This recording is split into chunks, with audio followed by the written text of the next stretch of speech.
The one dream you had was to be happy with a family of your own and a normal life.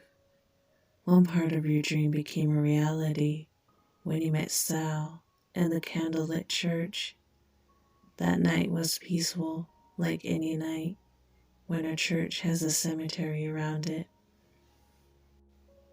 After that night, you both kept meeting again and again, talking and laughing together, like you two knew each other in the past decades. Then one night, Sal tried to show you his face, but all you did was hug him. Why are you stopping me from showing you my face? I know you enough and already see the person you are, Sal. Sal looked into your eyes and could see the truth in your words and how you hugged him with love and care. You love me genuinely and are not ashamed of me?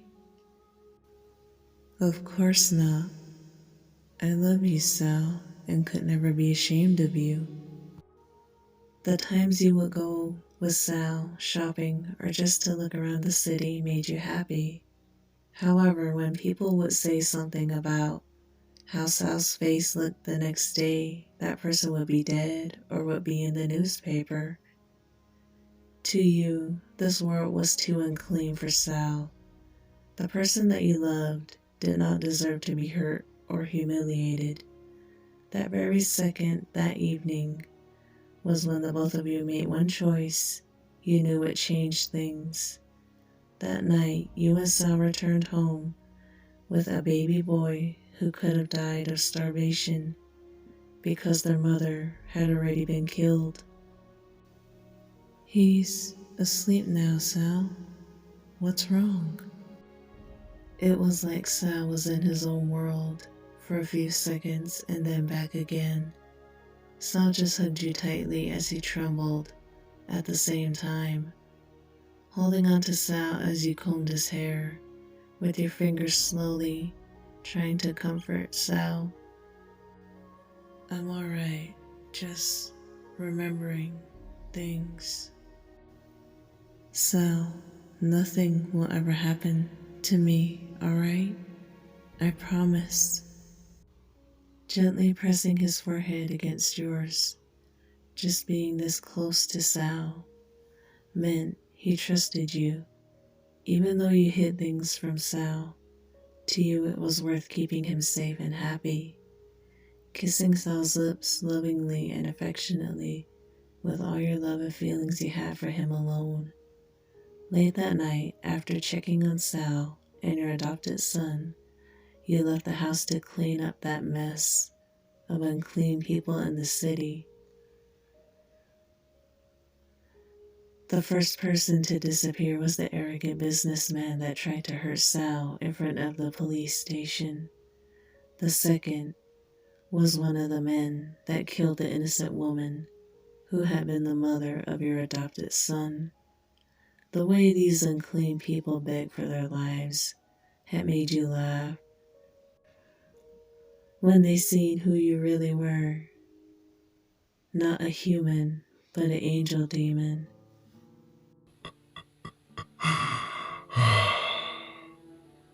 You all will never hurt my family again or hurt innocent people under my care. This is my city, and no one disturbs the peace. Tears stained your face as you were standing in the puddle of blood that was all that remained of the bodies. You looked at your reflection in the blood, your wings and claws, even more at your eyes that were black and white. The reason you looked like this was because of a deal that you made so you could protect Sal. Even though you were in pain, more than before, you bared the pain because of Sal, because he was your world. Please, forgive me, Sal. I became this monster to keep you safe from the world. Sal woke up later that night. Usually you were asleep beside him or working on your computer. Sal checked the living room and seen you were heavily asleep on the floor. However, your hoodie had cuts and blood on it. The job that you had, Sal never asked you about it because you always looked in pain. No matter what could happen, Sal would trust you and love you with all his heart. In his heart, Sal couldn't even imagine being happy or loved by someone else, only you. I'm grateful and blessed to have you in my life, but let me protect you too. The next afternoon, Sal's brother Larry stopped by the house and had 2 newspapers. Sal took a seat in the kitchen with Larry, but could tell something was off. Are they home, Sal? I need to tell you something.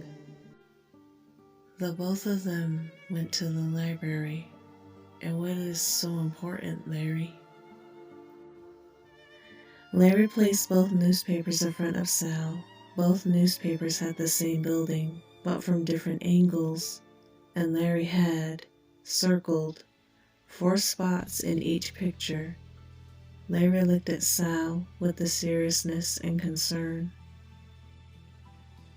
Sal, the both of us know they have been killing people, and I'm afraid they'll hurt you. Sal knew it was a possibility. Then again, Sal knew you loved him and your son, the both of you had taken in. Sal just looked away from the newspapers because he knew you and well enough to know that you would die for him